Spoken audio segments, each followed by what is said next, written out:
that just kept the ball rolling right into the women's match, which when this got announced, I liked how they tied in storylines from Dark and Elevation and twisted into Dynamite. So it makes you as a casual fan or a AEW fan to watch all these platforms, because I'm not consistent on my Elevation and Dark. I mean, it's a lot of wrestling. Monday, Tuesday, Wednesday. Now we have a special edition tomorrow and Friday. It's a lot to keep up. And I do skim through Dark and Elevation a little bit, and watch my favorites. Watch the matches that I'm excited for.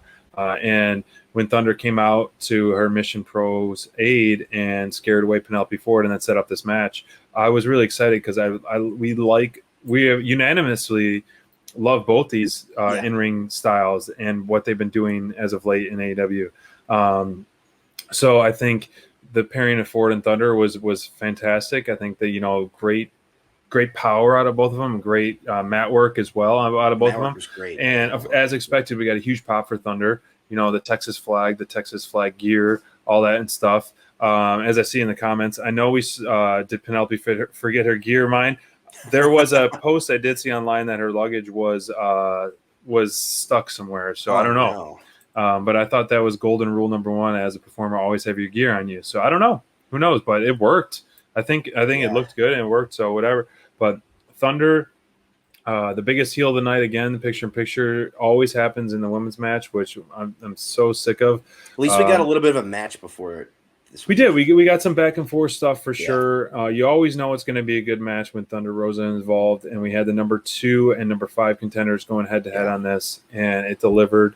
In an inch, near the end, those false finishes, going back and forth of submissions, and then ultimately Thunder getting that submission. It's great to see her on Dynamite, and it never disappoints for sure. Oh no, man! And this was Thunder's match as well. I think.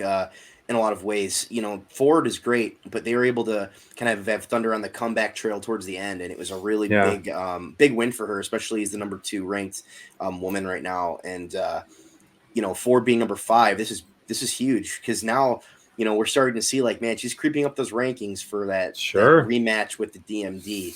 And I think they're kind of avoiding that, talking about that, because we know it's going to be an explosive. It's going to be huge, especially now that Thunder signed Bridge the Champ. They had the best feud, one of the best feuds earlier in the year already. Of course. And now, with Brit as the champ and Thunder going through the division and beating somebody like Ford, who again, number 5 competitor, and they went back and forth, had a great match. So, now that Thunder is going to be pushed up even more, is she be number 1 next week? That's the thing. It's hard to tell. And, who knows what the game plan with that is, because, we obviously want to see that match with Britt Baker again. That's the next big women's match we want to see, but it feels like Statlander's next in line. Is she next in line after Statlander? Because, we don't see Statlander and, Thunder Rosa being a feud because they're both baby faces.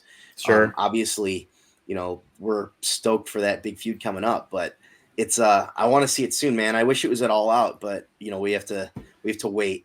We don't have any women's matches set for All Out right now. No. So I mean, aren't we getting the Battle Royal? Wasn't that supposed to be at All Out for sure? Yes. So that we'll have a Battle Royale at All Out, women's Battle Royale. Got to have a champion match though. You got to have a championship match, or at least the championship match involved in something, whether it be a tag match or something like that.